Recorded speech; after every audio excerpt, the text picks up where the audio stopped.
ကိုတိုးတက်အောင်လုပ်ချင်နေဆိုရင်လေအများစုက marketing မှာပိုက်ဆံလေးအများကြီးသုံးဖို့ပဲစဉ်းစားကြတာဟုတ်တယ်အကျယ်ဆုံးပြည်သူ online လဲဆိုတဲ့ plain boy လိုမျိုးပေါ့အဲ့ဒါပဲ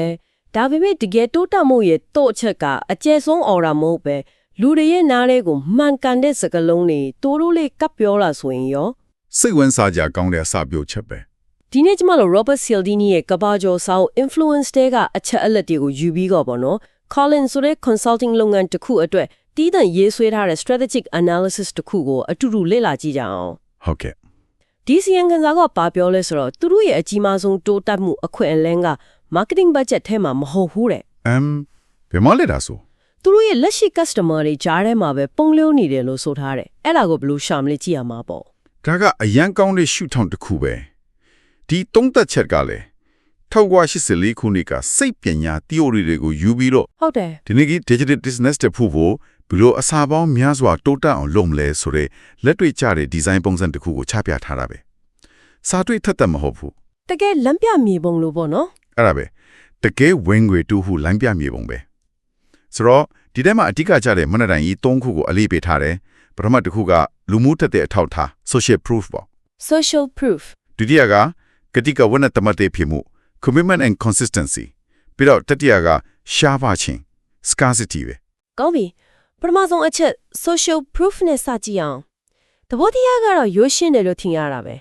လူတွေကမသေးချာမရေရတဲ့အခါတခြားသူတွေဘာလုပ်လဲဆိုတာကိုလိုက်လုပ်တတ်ကြတယ်ဆိုတာမျိုးပေါ့ဟုတ်တယ်လူတဘာဝပဲလीဒါပေမဲ့အစီရင်ခံစာတွေကဥပမာတစ်ခုက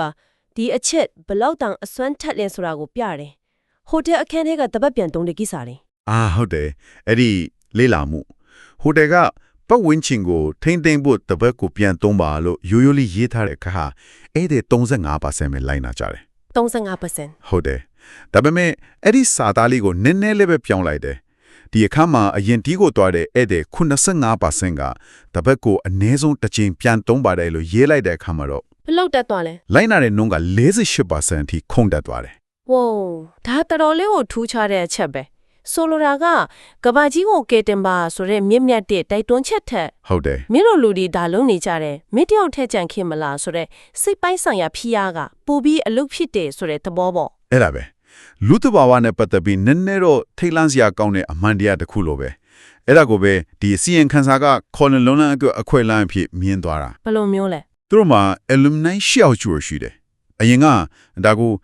ငါတို့စီကလူတွေအများကြီးထင်တဲ့ဗီသွားပြီလို့ရိုးရိုးကိန်းကနန်တစ်ခုအနေနဲ့ပဲမြင်ခဲ့တယ်ဟုတ်ရိုးရိုးအလက်တစ်ခုပေါ့အခုဒီအစီရင်ခံစာကအမြင်ကိုလုံးဝပြောင်းပြလိုက်တယ်ဒီ alumni ရှေ့အောင်ဆိုတာမြင်းရဲ့အစွမ်းတဲ့ဆုံး marketing ပိုင်ဆိုင်မှုပဲသူတို့ဟာမြင်းရဲ့အယောင်စာမျက်နှာပေါ်က land shock နေတဲ့အကြောင်းညာ billboard တွေပဲဆိုပြီးတော့ပေါ့ဒါဆို testimonials တွေစုယုံတင်မဟုတ်တော့ပဲအဲ့ဒါတွေကိုလက်နက်တစ်ခုလို့စနစ်စတက်ချအသုံးချဖို့ဆိုရတဲ့သဘောလားအတိအကျပဲရန်တန်ပြီး testimonial 10ခုလောက်တင်တာထက်အစီရင်ခံစာကအကြံပြုထားရကအုပ်စုခွဲပြီးတိကျတဲ့ရလဒ်တွေနဲ့ပြဖို့ပဲဥပမာ sales page မှာလေ F&B လုံငန်းရှင်50ကျော်အတွင်းခြားလာအတွင်းပြန်မြောက်ဝင်ငွေ 35% တိုးတက်ခဲ့သည်ဆိုတာမျိုးတိတိကျကျလေးနော်ဟုတ်တယ် tech startup တီတောင်တူ30ကျော် product launch ပြီးပထမ3လအတွင်း customer acquisition cost 50% ရော့ကျခဲ့သည်ဆိုတာမျိုးတိတိကျကျဖော်ပြတယ်။နောက်အမြင်နဲ့လောက် F&B လုပ်ငန်းရှင်တယောက်ကတန်ငါ့အထက်ပဲငါလူတွေရလဲထွက်နေတာပဲဆိုပြီးချက်ချင်းစိတ်ထဲမှာချိတ်ဆက်မိတော့ရောမှန်ပါတယ်။ဒါပေမဲ့ဒီလိုလုပ်ဖို့ကလူတိုင်းအတွက်အလုပ်ဖြစ်ပါမလား။ကိုလုပ်ငန်းမျိုးစားနဲ့တူတဲ့ testimonial မတွေ့တဲ့သူအထက်ကတော့ဒီနီလန်းကဆွဲဆောင်မှုရှိပါမလား။ဒါကအရင်ကောင်းတဲ့ mission ပဲ။ဒါကြောင့်မို့လို့ testimonial တွေကိုအမျိုးအစားစုံအောင်စုစည်းဖို့ကအရေးကြီးသွားတာ။လုပ်ငန်းအမျိုးအစားအလိုက်လုပ်ငန်းသက်ကားအလိုက်ရင်ဆိုင်နေရတဲ့ပြဿနာအလိုက်စုစည်းထားရမယ်။အဓိကကတော့ကိုင်ညီမှုရှာပေးတာကော။အဲ့ဒါပဲ။အဓိကကတော့လာကြည့်ရဲ့သူတိုင်းငါလိုလူတယောက်ကိုအဲ့ဒီထဲမှာရှာတွေ့နိုင်ဖို့ပဲ။အဲ့လိုရှာတွေ့သွားလို့ဆိုရင်ယုံကြည်မှုကအစာပေါင်းများစွာတက်သွားတယ်။ဆိုတော့ဒီ social proof တခုတည်းကိုစနစ်တကျအကောင့်ထဲပေါ်လိုက်ရုံနဲ့ဝင်ငွေဘယ်လောက်တိုးနိုင်မယ်လို့ခန့်မှန်းထားလဲ2026မှာတလကို350အပေါ်ဝင်ငွေရနိုင်တယ်လို့အစီရင်ခံစာကခန့်မှန်းထားတယ်။ဒါကကြော်ညာ budget တိုးစရာမလိုပဲရလာမယ်တိုးတက်မှုပဲဟုတ်ပြီ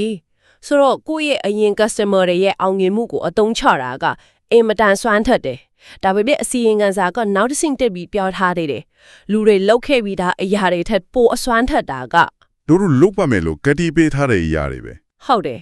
ဒါကကျမတို့ကိုဒုတိယမြောက်ပို့ပြီးတော့အံ့ဩစရာကောင်းတဲ့မူဝါဒဖြစ်တဲ့ကတိကဝတ်နဲ့တသမတ်တဲ့ဖြစ်မှုစီကိုခေါ်သွားတာပဲ ဟုတ်ပါတယ်လူတွေမာလီသူတို့တကပြောပြီးသားလုတ်ပြီးသားအများရှိမှသဘောတူပြီးသားကိစ္စတခုနဲ့ကိုက်ညီအောင်နေထိုင်ဖြစ်မှုလို့တဲ့အတွင်းစစ်က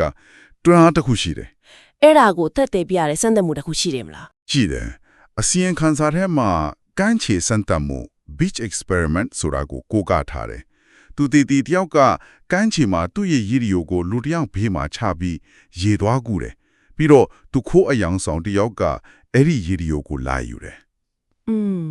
ပထမအချိန်မှာဘေးကလူကိုဘာမှမပြောဘဲထားခဲ့တော့လူ20ရာခိုင်တော့ပဲသူခိုးကိုဝင်တာကြတယ် ဟုတ်ပြီဒုတိယအခြေအနေမှာတော့ ဒုတိယအချိန်မှာကျတော့ရေမကူးခင်မှာဘေးကလူကို sorry နော်ကျွန်တော်ပစ္စည်းလေးခဏကြည့်ပေးထားပါလားလို့မေးလိုက်တယ် ဟိုလူကဟုတ်ကဲ့လောက်ပြန်ပြောလိုက်တယ်ပေါ့ ဟုတ်တယ်အဲ့ဒီလိုနော့ကတိကာဝယ်ခွေးလေးတစ်ခုပေးပြီးတဲ့နောက်မှာတော့95ရာခိုင်တော့ကသူခိုးကိုဝင်တာကြတယ် ခဏလေး20ရာခိုင်နှုန်းက95ရာခိုင်နှုန်းကိုခုန်တက်သွားတယ်ဟုတ်လား ဟုတ်တယ်ဗျ95ရာခိုင်တော့ ဒါကတိုးတက်မှုတစ်ခုမဟုတ်တော့ဘူးရိုးဟုတ်ကဲ့ဆိုတဲ့စကားတစ်ခွန်းတောင်လူကပြုတ်မှုတစ်ခုလုံးအခြေခံကြပြောင်းလဲသွားတာပဲဒါတော်တော်အံ့ဩဖို့ကောင်းပဲ အဲ့ဒီစိတ်ပိုင်းဆိုင်ရာအစွမ်းကိုပဲကောင်းလင်းလုံတန်းမှာအတုံးချဟိုကြံဖြူထားတာတနံပြီးသွားတဲ့ကျောင်းသားတွေကိုဒီအတိုင်းလွတ်လိုက်တာမဟုတ်ပဲ ဘာလို့ခိုင်းလဲ Yet 90အကောင့်ထဲပေါ်မှုဂတိသစ္စာ90-day implementation pledge ဆိုတဲ့စနစ်တစ်ခုတည်ဆောက်ခိုင်းတယ်တနံပြီးခါနီမှာကျောင်းသားတိုင်းကသူတို့ရဲ့ရှေ့ဆက်လုံးမဲ့ရည်မှန်းချက်၃ခုကိုကိုယ်ပိုင်လက်ရင်းနဲ့ရေးရတယ်ပြီးရင်အဲ့ဒါကိုလူတိုင်းမြင်နိုင်တဲ့သူတို့ရဲ့ private group ထဲမှာတင်ရတယ် ကောင်းပြီအဲ့ဒီစနစ်ကတောင်းယူမှုကိုမြင့်တင်ပေးတယ်ဆိုတာကိုတော့နားရပါတယ်ဒါပေမဲ့အန်ရယ်ကောမရှိနိုင်ဘူးလားလူတစ်ယောက်ကလူအများရှေ့မှာဂတိတစ်ခုပေးလိုက်ပြီးမှအကြောင်းမျိုးမျိုးကြောင့်အဲ့ဒီဂတိအတိုင်းမလုပ်နိုင်ခင်ဘယ်လိုလုပ်မလဲ ဟုတ်တယ် အဲ့ဒါကအပေါင်းလက္ခဏာဆောင်တဲ့ social proof အစားအနုလက္ခဏာဆောင်တဲ့ social proof မျိုးဖြစ်သွားနိုင်မလားဒီတနန်းကလူတွေဂတိတွေပေးပြီးဘာမှလည်းဖြစ်မလာပါလားဆိုတာမျိုးမော ဒါကအရန်ထမြက်တဲ့ထောက်ပြမှုပဲအစီရင်ခံစာမှာဒီအချက်ကိုလည်းထည့်သွင်းစဉ်းစားထားတယ်အဓိကရက်လက်ထွက်တာမထွက်တာတဲ့စူးစမ်းအားထုတ်မှုကိုအတိအမှပြုတဲ့ယဉ်ကျေးမှုတစ်ခုတိဆောက်ဖို့ပဲ process ကိုအလေးထားတာပေါ့ ဟုတ်တယ် public pressure ရဲ့ရည်ရွယ်ချက်ကအပြစ်တင်ဖို့မဟုတ်ဘူးအချင်းချင်းထောက်ပံ့ကူညီဖို့တရားရောကသူ့ရည်မှန်းချက်အတိုင်းမချင်ရင်တောင် community ကဘာလို့လဲ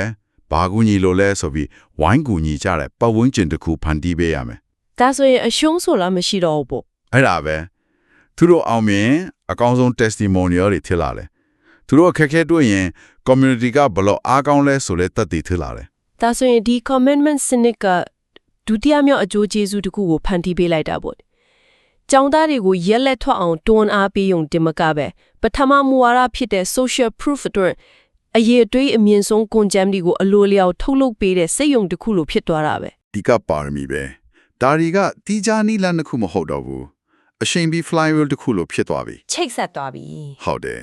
ဂတိသစ္စာကကျောင်းသားတစ်ယောက်ကိုရလက်ဖွဲ့စေတယ်အဲ့ဒီရလက်ကနောက်ထပ်ကျောင်းသား10ယောက်ကိုဆွဲဆောင်နိုင်တဲ့အစွမ်းထက် social proof ကိုမွေးဖွားပေးတယ်ဒီအချိန်မှာလုံငါက testimonial လေးလိုက်ရှာနေစရာမလိုတော့ဘူး testimonial တွေကိုအလိုလျောက်ထုတ်လုပ်ပေးတဲ့set တစ်ခုကိုတိဆောက်ထားပြီးသားဖြစ်သွားပြီ ကောင်းပြီဒါဆိုရင်အပြန်လန်ချိတ်ဆက်နေတဲ့ပထမအပိုင်းအစားနှစ်ခုကိုကျွန်တော်တို့တွေ့သွားပြီ social proof နဲ့ commitment ဒါဆိုတတိယမြောက်အပိုင်းအစားကဘာထင်မလဲ ဒါကတော့လုပ်ငန်းတော်တော်များများမှားတတ်ကြတဲ့အပိုင်းရှာပါခြင်းပဲ scarcity ဒီနေရာမှာအစီရင်ခံစာကဖာမလင်းနစ်ကကွက်ကီလေးလာမှုကိုတုံးပြီးသတိပေးထားတယ်လေးလာမှုမှာလူတွေကိုကွက်ကီပလင်းနှလုံးပြတယ်ပထမဘလုံးမှာကကွက်ကီ10ခုအပြည့်နီးပါးရှိပြီးဒုတိယဘလုံးမှာတော့2ခုပဲရှိလေ ကိုကီတွေတော့အတူတူပဲပေါ့ တကယ်တော့ကွက်ကီတွေကအမျိုးအစားရောအရတာရောအတူတူပဲ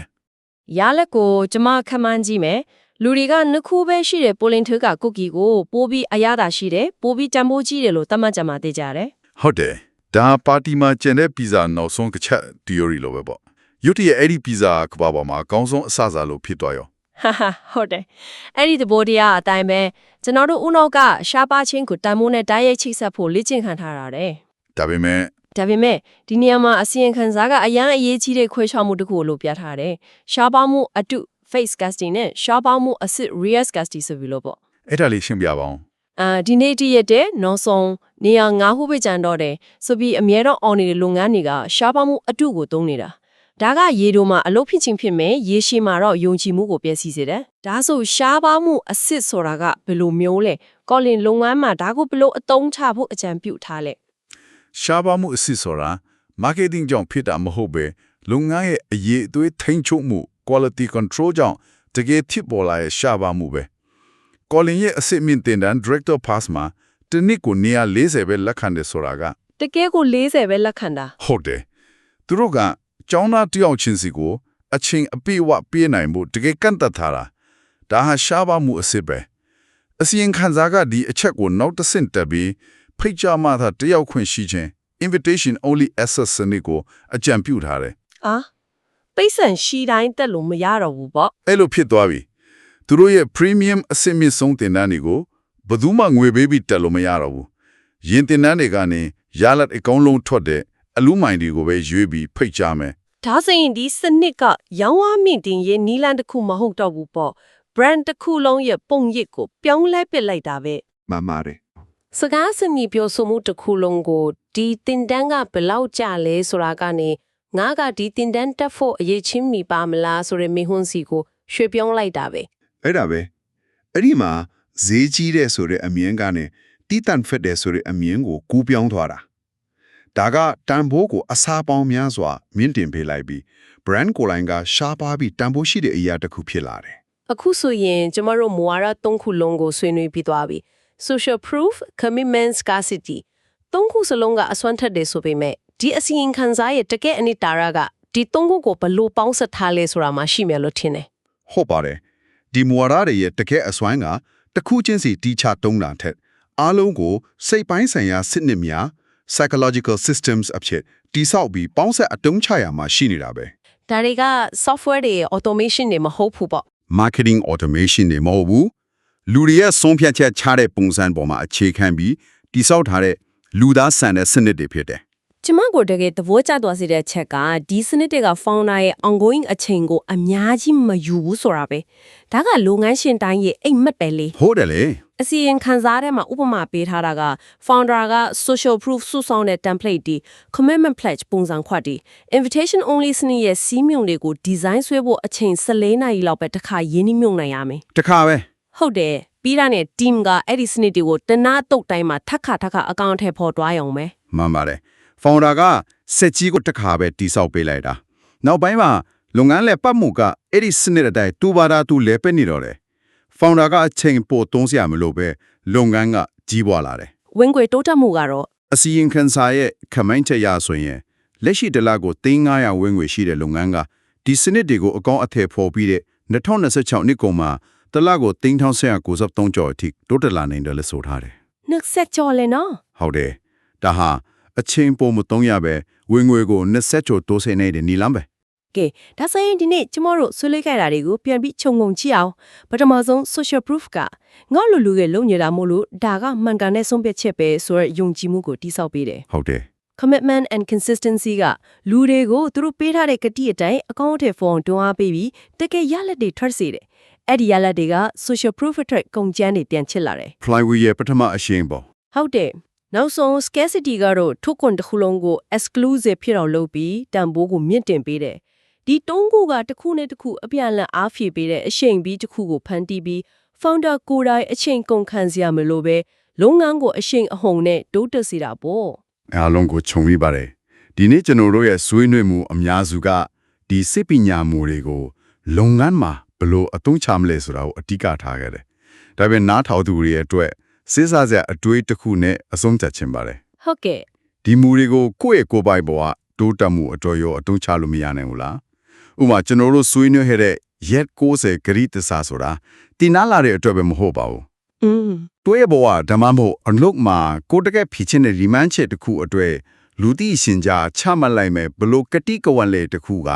ကန့်ကြေရှန်တတ်မှုမှာတွေးခဲ့ရတယ်လို့မျိုးကိုယ့်ရဲ့အပြုမှုကို95%ပြောင်းလဲပြနိုင်မယ်အစွမ်းထက်တဲ့အကျိုးတရားမှုကိုဖန်တီးပေးနိုင်မလဲဒီမိကွန်းနဲ့တူနားထောင်တူကိုဆက်လက်စဉ်းစားဖို့ချန်ထားခဲ့ခြင်းပါတယ်